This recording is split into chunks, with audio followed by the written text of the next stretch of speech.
अस्सलाम वालेकुम, नमस्कार, सत श्री अकाल एंड गुड इवनिंग। मैं हूं आरजू काज़मी और आप हमेशा की तरह से देख रहे हैं जी भेजा फ्राई।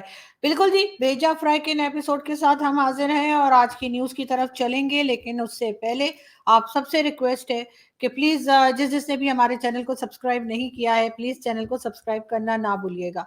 साथ साथ मैं आपको ये भी बता दूं कि जी कल रात को मैंने इतनी मेहनत की, इतनी मेहनत से मैंने वीडियो बनाई रात के 2 बजे।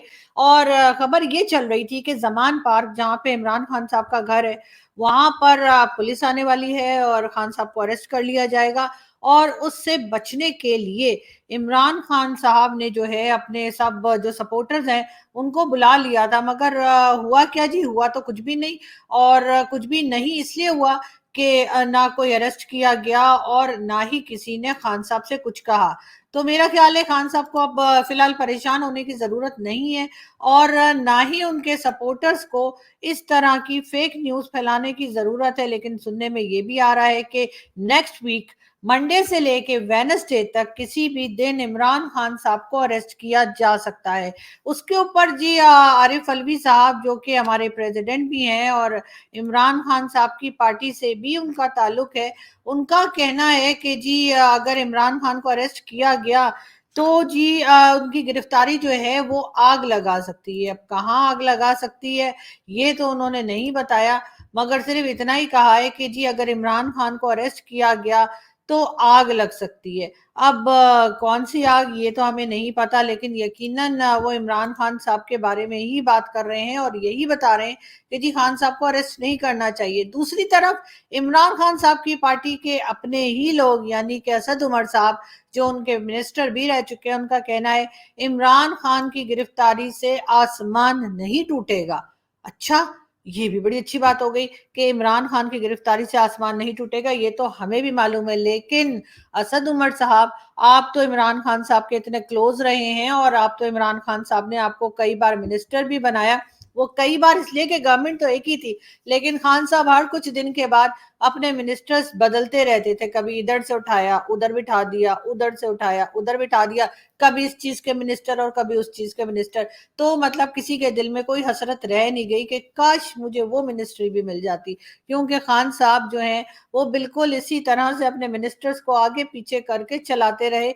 तो जी असद उमर साहब भी कई बार मिनिस्टर बने और अब असद उमर साहब का कहना ये है कि जी इमरान खान साहब के गिरफ्तार होने से या अरेस्ट होने से कोई आसमान नहीं गिर पड़ेगा। तो बहुत से लोग ये भी कहते हैं, जिसमें फैसल वाउदा साहब भी शामिल हैं, जो कि आप जानते ही हैं कि फौजी बूट लेकर टॉक शो में पहुंच गए थे। उनका कहना था कि बहुत से ऐसे आस्तीन के सांप हैं जो पीटीआई में मौजूद हैं और खान साहब को गलत एडवाइस कर रहे हैं। कहीं असद उमर साहब भी उन्हीं में से तो नहीं है कि जिन्होंने खान साहब को कह दिया कि जी अरेस्ट हो जाइए, कोई बात नहीं, कोई बड़ी बात नहीं। खैर देखते हैं कि खान साहब इस चीज को लेके कैसे चलते हैं और अरेस्ट होते हैं या नहीं होते। लेकिन फिर भी मंडे से लेके वेनसडे का दिन दिया गया है कि इन 3 दिनों में किसी वक्त भी खान साहब को हथकड़ियां लग सकती हैं और जेल यात्रा पे भेजा जा सकता है। जी हाँ, तो देखें खान साहब जेल यात्रा पे कब जाते हैं। और इधर से हम चलते हैं जी दूसरी न्यूज की तरफ। जी हाँ, पेट्रोलियम के जो मिनिस्टर हैं मुसद्दिक मलिक साहब, उनका कहना है पेट्रोलियम मसनूआत को जखीरा करने वालों के लाइसेंस कैंसिल कर दिए जाएंगे। जी हाँ, पाकिस्तान में आजकल बड़ी आसानी से फ्यूल नहीं मिल रहा है और उसकी वजह ये नहीं है कि हमारे पास पेट्रोल नहीं है, बल्कि उसकी वजह ये है कि फ्यूल प्राइस एक बार फिर बढ़ने के लिए तैयार हो रहे हैं और कहा जा रहा है कि गवर्नमेंट एक बार फिर फ्यूल प्राइस बढ़ाने जा रही है। ये सुनते ही बहुत से पेट्रोल पंप वालों ने जो है वो फ्यूल देना बंद कर दिया है। उनका ख्याल है कि शायद आज कल या परसों में फ्यूल प्राइस एक बार फिर इंक्रीज होगा तो फिर वो अपना फ्यूल जो है वो सेल करेंगे। ये खबर जब गवर्नमेंट को मिली तो गवर्नमेंट ने कहा है कि जी 16 फरवरी से पहले फ्यूल प्राइस नहीं बढ़ेगी, इसलिए जो लोग फ्यूल नहीं दे रहे हैं, चाहे वो किसी गाड़ी को या मोटर बाइक को या जिसको भी, तो उनके खिलाफ कार्रवाई होगी, उन्हें अरेस्ट किया जाएगा और उनके लाइसेंस भी कैंसिल होंगे। अब देखते हैं कि लाइसेंस कैंसिल होते हैं, कब होते हैं, कैसे होते हैं, क्योंकि अभी तक तो हमने ऐसा होता हुआ देखा नहीं। शहबाज शरीफ साहब, जी हाँ, जो हमारे प्राइम मिनिस्टर हैं शहबाज शरीफ साहब जो है उन्होंने जो है वजीर आजम शहबाज शरीफ साहब ने एक विजिट करना था टर्की का। उसके लिए उन्होंने ऑल पार्टी कॉन्फ्रेंस कैंसिल कर दी है। बिल्कुल जी, ऑल पार्टी कॉन्फ्रेंस बुलाई गई थी जिसमें कि उन्हें बात करनी थी टेररिज्म के ऊपर और टीटीपी को कैसे कंट्रोल किया जाए, कैसे समझाया जाए कि बेटा यहाँ पे मत गड़बड़ करो। लेकिन हुआ ये कि उसी बीच में शहबाज शरीफ साहब और हमारे जो फॉरेन मिनिस्टर हैं बिलावल भुट्टो, उन्होंने सोचा कि चलो टर्की ही हो आते हैं, वहां जाकर देखते हैं कि क्या हुआ है, अर्थक्वेक जो आया है उसमें हम कुछ मदद करते हैं। और ये सोचकर शहबाज शरीफ साहब ने कह दिया कि जी ये ऑल पार्टी कॉन्फ्रेंस जो थी वो कैंसिल कर दी और उन्होंने कहा जी मैं तो जा रहा हूँ टर्की, ठीक है। और वहां पे जी अर्थक्वेक है और हम उनके साथ खड़े हैं, हम टर्की के साथ खड़े हैं, हम सिर्फ अपने लोगों के साथ नहीं खड़े, बाकी हम हर एक के साथ खड़े, हम कश्मीर के साथ खड़े, हम फलस्तीन के साथ खड़े, हम टर्की के साथ खड़े। ओ हाँ, याद आया, हम चाइनीज मुस्लिम्स के साथ भी नहीं खड़े। वो क्या है ना कि वो चाइनीज जो है ना आपको पता कुछ भी खा जाते हैं, तो इसलिए शायद हम उनके साथ नहीं खड़े। लेकिन खैर हुआ ये कि जब शहबाज शरीफ साहब ने बताया वहां पे टर्की के प्रेसिडेंट को कि जी हम तो आने लगे हैं और हम आपके साथ खड़े होंगे और मेरे साथ बिलावल भुट्टो जरदारी भी होंगे, तो उन्होंने कहा जी टाटा बाय बाय। और अब ये ब्रेकिंग न्यूज है कि जी शहबाज शरीफ साहब का जो विजिट था टर्की का वो कैंसिल कर दिया गया है। ये तो खैर हमने लास्ट वीडियो में भी कहा था कि जरूरत क्या है सर, अगर इतने पैसे रखे हुए हैं तो आप उनको वो पैसे भेज दीजिए या जो आपने उनके लिए जो सामान रखा है वो भिजवा दीजिए, खुद जाके क्या करेंगे। लेकिन ये कहा गया है कि जी टर्की की तरफ से मना किया गया और कहा कि जी रहने दो। जैसे होता है ना बहुत बार हम अपनी बुआ के घर या मामू के घर या किसी रिलेटिव के घर जाने लगते हैं और उसको बताते नहीं है और रास्ते से कॉल करते हैं जी हम आ रहे हैं, वो कहते हैं हम तो घर पे ही नहीं है, ठीक है। तो ऐसा ही कुछ हुआ है कि शहबाज शरीफ साहब ने जो है वो बगैर बात किए, बगैर डिस्कस किए टर्की के प्रेसिडेंट से अपना सामान पैक कर लिया और सोचा कि चलो जी बिलावल भुट्टो के साथ एक विजिट कराते हैं। लेकिन टर्की की तरफ से कहा गया बस बस बस, अभी मत आइए, यानी कि आदित्य तुम अभी मत आओ। एक फिल्म थी ना आदित्य तुम कब जाओगे, लेकिन उन्होंने सोचा कि आदित्य को आने से पहले ही रोक दिया जाए, तो उन्होंने मना कर दिया, उन्होंने उनका इनका विजिट कैंसिल करवा दिया। आप लोग सोच रहे होंगे हमें शर्म आ रही होगी, नहीं जी शर्म की क्या बात है, मना कर दिया तो कर दिया, इसमें शर्माने की क्या बात है। आप सोच रहे होंगे कि बहुत हमें गैरत आई होगी, नहीं जी नहीं, ऐसा भी कुछ नहीं। और बेइज्जती बेइज्जती तो हमारी होती ही कोई नहीं है, मतलब पूरा दिन होती रहती है, तो अब इतनी हुई है कि अब हमें आदत हो गई। जिस दिन हमारी कोई इंसल्ट नहीं होती ना, हम सोचते हैं यार बड़ा ही बोरिंग डे गया आज, मैं तो आज किसी कंट्री ने हमारी इंसल्ट ही कोई नहीं की, ऐसा कैसे चला गया। तो इसलिए वो भी हम उतनी ही होती है, इंसल्ट भी उतनी ही होती है जितना इंसान महसूस करता है। और हम पाकिस्तानी अल्हम्दुलिल्लाह ये कभी महसूस नहीं करते कि हमारी कोई इंसल्ट हुई है। लेकिन बहरहाल वो भी ऐसी जगह पे बता, कहीं हम विजिट करने जा रहे हैं उन्होंने मना कर दिया, कहीं हम पैसे मांगने जा रहे हैं उन्होंने फोन नहीं उठाया, कहीं हम कह रहे हैं कि हमें कॉल कर लो वो कॉल नहीं कर रहे, मतलब इस किस्म की जो इंसल्ट होती है ना, उनको तो हम बिल्कुल भी जैसे कहते हैं ना एक सेकंड के लिए भी महसूस नहीं करते।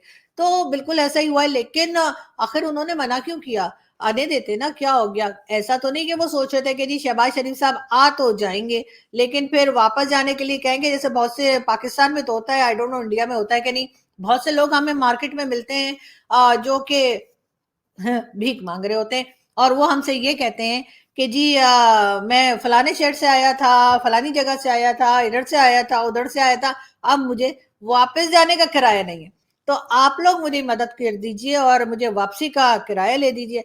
तो या टिकट ले दीजिए ट्रेन का, बस का या किसी भी ऐसी चीज का जिससे वो अपने घर पहुंच सके। तो ऐसा तो नहीं कि टर्की के प्रेसिडेंट ने सोचा हो कि शहबाज शरीफ साहब आ तो जाएंगे, लेकिन वापस जाने के लिए अगर कहा कि जी हमारे पास तो वापसी के लिए फ्यूल ही नहीं है, जहाज भी नहीं है, किराया भी नहीं है, तो कहीं लेने के देने ना पड़ जाए। जी हाँ, मुझे लगता है कोई इसी तरह का सीन हुआ है, क्योंकि कहीं ऐसा तो नहीं उन्होंने ये क्लिप ना देख ली हो शहबाज शरीफ साहब की। मैं सऊदी अरब से होके आया हूँ, मैं यूएई के होके, अभी मैं तुर्की होके आया हूँ, और मैंने उन भाइयों को कहा कि आप हमारे बड़े अजीम भाई हैं, हमेशा आपने हमारी मदद की।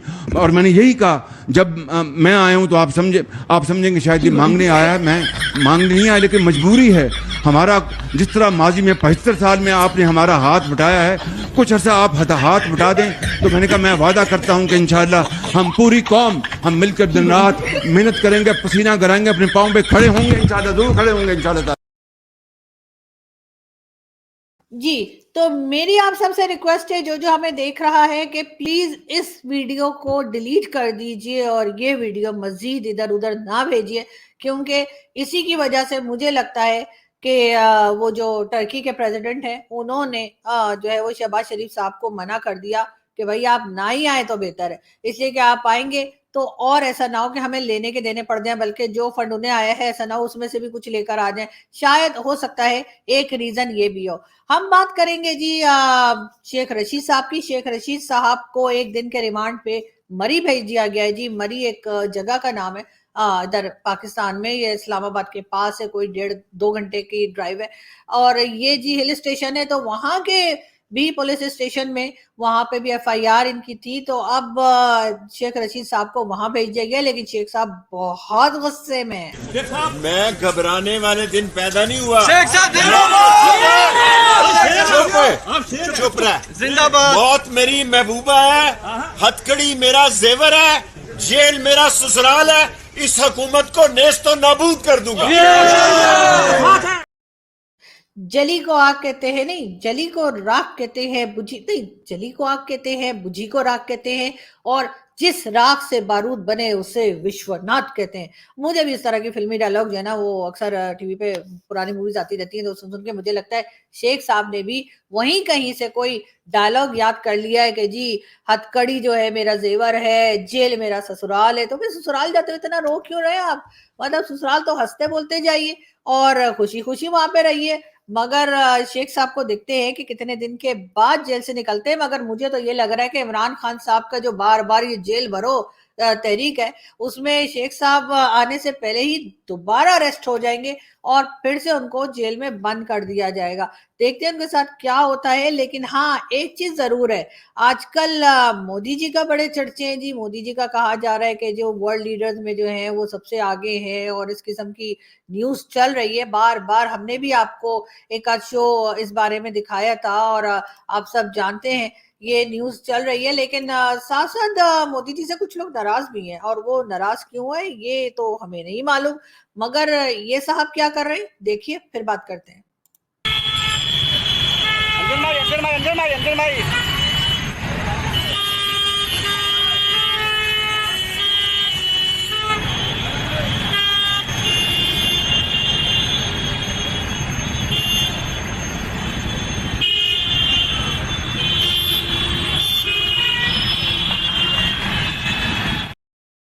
जी, ये वीडियो इंडिया की है, और ये साहब जो है वो प्रोटेस्ट कर रहे हैं कि जी उनकी इलाके में जो है या उनके एरिया में जो है वो रोड जो है वो बनवाई नहीं गई है, और कोई डेवलपमेंट का काम नहीं हुआ है, और इसलिए वो जाकर रोड पे लेट गए। और मेरा ख्याल है कि यहाँ लेट जाने से बेटर है कि मोदी जी को कोई मतलब आप ट्वीट कर देते, या मोदी जी को लेटर लिख देते, या किसी तरीके तक उन तक पहुंचा देते कि क्या प्रॉब्लम है, तो बेहतर होता। लेकिन बहरहाल ये वीडियो मुझे बड़ी इंटरेस्टिंग लगी थी। वो इतने सुकून से लेटे हुए, ऐसे लग रहा है किसी पार्क में है या घर में है, घर के बेड पे बैठे हैं और कोई टेंशन नहीं है। और बसेस भी जा रही हैं, मोटर बाइक्स भी जा रहे हैं, और जैसे आजकल हमारे यहाँ रिवाज है कि हम लोग मोबाइल लेके ठक ठक ठक फौरन ही बनाने की कोशिश करते हैं, जिसमें मैं खुद भी शामिल हूँ, कि हम फौरन कोशिश करते हैं कि हम जो कुछ भी हो रहा है उसकी वीडियो बना लें। तो वही लोग कर रहे हैं, और अच्छा ही वैसे इंटरेस्टिंग लग रहा है। मगर कपड़े बहरहाल उन्होंने अपने खराब कर लिए। लेकिन देखते हैं कि इस वीडियो के बाद जो है इनके एरिया में कुछ काम किया जाता है या नहीं, या फिर मोदी जी ये कहेंगे। आप लोग रोना बंद कीजिए। मेरे तक आवाज आ रही है। आप लोग रोना बंद कीजिए। मेरे तक आवाज आ रही है। जी मोदी जी, बहुत से लोग रो रहे हैं, और ना सिर्फ हमारी कंट्री में बल्कि आपकी कंट्री में भी, और इस किस्म का प्रोटेस्ट कर रहे हैं। तो थोड़ा सा ध्यान दीजिए और थोड़ा सा देखिए कि क्या हो रहा है, क्योंकि आजकल बड़ा नाम है आपका, और लोग काफी आपके काम को पसंद कर रहे हैं। तो थोड़ी बहुत खैर इस तरह की शिकायतें हो जाती हैं। लेकिन बहरहाल हम चलते हैं आगे, और हम आपको अगली न्यूज की तरफ लेके जाएं, और हम आप ये बताते हैं हम आपको कि जी हमारे जो प्राइम मिनिस्टर हैं, यानी कि इस वक्त शहबाज शरीफ साहब, उन्होंने अपनी कैबिनेट एक बार फिर बड़ी कर ली है, और तकरीबन 5 उन्होंने स्पेशल असिस्टेंट्स रखे हैं। और उनका दर्जा यानी उनका जो लेवल होगा या स्टैंडर्ड होगा या उनका जो रैंक होगा वो ऑलमोस्ट मिनिस्टर जैसा ही होगा। और अब इस तरह से टोटल मिलाकर 85 की कैबिनेट जो है वो शहबाज शरीफ साहब की तैयार हो गई है। ये और बात है कि काम काज कोई होता हुआ नजर नहीं आ रहा, लेकिन हाँ ये जरूर है कि उन्होंने एक के बाद एक नवाजना शुरू कर दिया है, जो हमेशा से नवाज शरीफ साहब का भी एक खासा रहा है। उनके साथ भी यही कहा जाता था कि जी वो अपने दोस्तों को, रिश्तेदारों को, किसी को नहीं छोड़ते, सबको मिनिस्टर या कुछ ना कुछ जरूर लगा देते हैं। और यही हम शहबाज शरीफ साहब को भी देख रहे हैं कि वो किसी ना किसी तरीके से अपने तमाम दोस्तों को, रिश्तेदारों को और हर तरह के लोगों को जो है कहीं ना कहीं फिट करते चले जा रहे हैं। ये साहब जी, इन साहब को आप देखिए, इनको चिड़ियाघर यानी जू में जो है रखा गया था ताकि ये वहां पे क्या कहना चाहिए उसको, एक तरह के मॉनिटर करने के लिए, एक तरह से वहां पर ये हेड थे चिड़ियाघर में और जू में। और वहां पर इनका काम ये था कि ये जानवरों की ख्याल करें, उनका एहतियात से उनको देखें कि उन्हें खाना मिल रहा है, वो सही है या नहीं है। पूरी मैनेजमेंट इनके हाथ में थी।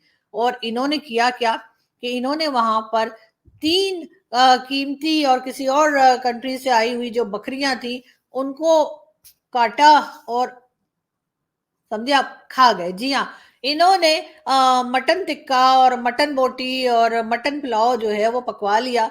और जी ये साहब जो है 3 बकरियां जू में से चट कर गए। और ये आप इनकी शक्ल देख सकते हैं, दुम्बे जैसी हो गई है खा खा कर। लेकिन बहरहाल इस तरह के लोग भी पाकिस्तान में पाए जाते हैं कि आप उन्हें हिफाजत के लिए यानी उन जानवरों की हिफाजत के लिए इनको रखा गया था, और उसके बजाय इन्होंने किया ये कि ये उन्हें पकाकर खा गए। और उसके बाद किसी तरह की ना शर्म है ना गैरत है। और मेरा इनको बस हटा तो दिया गया इनको, लेकिन इनकी सीट पे से, लेकिन इनको अरेस्ट करना चाहिए और इनको जो है वो कानून के हिसाब से सजा भी होनी चाहिए, तभी ये लोग सुधरेंगे, वरना ये सुधरने वाले नहीं है। इमरान खान का हम आपको अपडेट करते रहेंगे कि कब वो अरेस्ट हो रहे हैं और कब वो किस तरफ को जाते हैं। मगर साथ साथ हम आपको ये भी बता दें कि खान साहब के पार्टी के लोग इतने इंटरेस्टेड नहीं है कि उनके साथ वो भी अरेस्ट हो, क्योंकि पहले जब हुए थे तो बहुत रोना धोना भी मचा था। अफगानिस्तान की बात अगर हम करें तो जी अफगान तालिबान ने भी जो है वो टर्की के लिए डोनेशन दिया है तकरीबन $1,65,000 का। वैसे ये अफगानिस्तान के लोग बड़े अमीर है भाई। मुझे तो ये लग रहा था कि हर तरफ से इनके फंड्स बंद हो गए तो ये बड़ी मुश्किल में है और लोग इन्हें खर्चा, पानी, कपड़े, पता क्या क्या भेज रहे हैं। लेकिन अब ये सुनने में भी आ रहा है कि पाकिस्तान से भी जो है वो डॉलर स्मगल होके जा रहे हैं अफगानिस्तान। और अफगानिस्तान वाले जो है वो डॉलर्स लेते चले जा रहे हैं और अब उनके पास इतना पैसा है कि वो टर्की में भी मदद के लिए चीजें भेज रहे हैं। और साथ साथ ये भी कहा जा रहा है कि पूरे पाकिस्तान में आपको कहीं भी डॉलर नहीं मिलेगा। आप किसी भी सिटी में चले जाएं, किसी बड़ी सिटी में चले जाएं, आपको डॉलर नहीं मिलेगा। कहा जाएगा कि जी डॉलर अवेलेबल नहीं है। लेकिन अगर आप केपीके में जाएंगे तो आपको डॉलर आसानी से मिल जाएगा। अलबत्ता ये है 10% आपको पेमेंट ज्यादा करनी पड़ेगी। उसके बाद आपको जितने मर्जी डॉलर चाहिए वो मिल जाएंगे। अब सबसे बड़ा सवाल ये है कि ये डॉलर आया कहाँ से जो कि इस तरह से मिल रहा है, और चाहे वो केपीके हो या कोई और एरिया हो। अगर वैसे तो केपीके का ही कहा जा रहा है क्योंकि जाहिर है उसके साथ ही बॉर्डर लगता है अफगानिस्तान का। तो यही बताया गया है कि जी अगर किसी को डॉलर चाहिए तो वहां से ले ले। और बहुत ज्यादा डॉलर जो है हर रोज के हिसाब से पाकिस्तान से स्मगल होके जा रहे हैं अफगानिस्तान। और ये अभी का नहीं, बहुत दिनों से ये सब कुछ चल रहा है और इसी वजह से पाकिस्तान वालों के पास डॉलर्स नहीं है। यानी जिनको चाहिए, कोई ट्रैवलिंग करना चाहे या कुछ, और अगर वो मनी एक्सचेंज के पास जाएं या बैंक्स के पास जाएं तो वो कह देते हैं कि जी डॉलर नहीं है।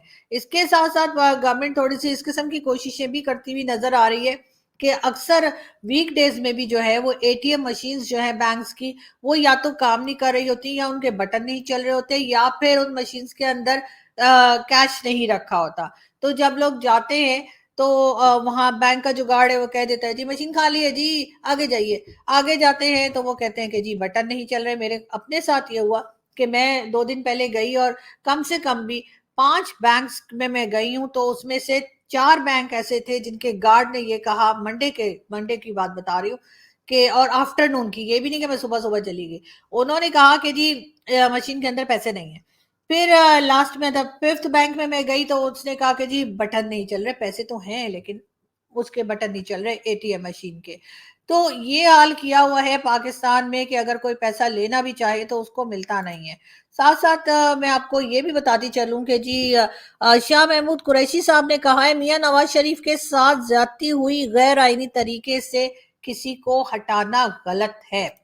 यानी कि शाह महमूद कुरैशी साहब ये बात मान रहे हैं कि नवाज शरीफ साहब को जब इमरान खान को लाया गया था तो जिस तरीके से हटाया गया था वो तरीका गलत था। अब देखते हैं, इंतखाबात की तारीख का फौरी ऐलान करें, ये खत लिखा है जी हमारे जो प्रेसिडेंट हैं आरिफ अलवी साहब ने इलेक्शन कमीशन को, और उन्होंने कहा है कि जी फौरी तौर पर इलेक्शन कराने की डेट दीजिए। अब देखते हैं कि आरिफ अलवी साहब के इस लेटर के जवाब में इलेक्शन कमीशन की तरफ से कौन सा लव लेटर आता है। मगर खैर साथ साथ जी फैसल वाउडा साहब का कहना है इमरान खान ने असेंबलियां तोड़कर अपने पांव पे कुल्हाड़ी मारी, गरीबों के पास खाने को नहीं है, वो जेल भरो तहरीक में क्यों जाएगा। फैसल वाउडा साहब बिल्कुल ठीक कह रहे हैं, और फैसल वाउडा साहब वैसे तो खैर इमरान खान साहब के सपोर्टर हैं, लेकिन इस वक्त बात थोड़ी अक्ल की कर रहे हैं। हम चलते हैं जी, यहाँ से आपसे मुलाकात होगी नेक्स्ट वीडियो में, और जाते जाते मैं आपको ये दिखा दूं कि खान साहब जो है वैलेंटाइंस डे की तैयारी कर रहे हैं, और उसके लिए उन्होंने फौजी बूट भी पहन लिए हैं, और जी बिल्कुल वो जो तरीका होता है ना रेड कलर का हार्ट शर्ट वो भी ले लिया है। और खान साहब के जो सपोर्टर्स हैं उनका हाल ये है कि उन्हें कोई लब ही नहीं रहा, मतलब उन्हें कोई मिल ही नहीं रहा, तो उन्होंने सोचा चलो मैं किसी डमी के साथ या स्टैचू के साथ जो है वो पिक्चर बना लूं, और यही मुझे लगता है कि वैलेंटाइन डे पे भी यही पिक्चर रिलीज कर देंगे। ये साहब जो हैं ये भी इमरान खान साहब के सपोर्टर हैं।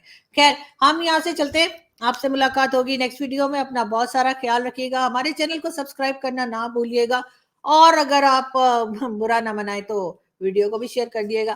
थैंक यू सो मच, और जल्द ही फिर मुलाकात होगी।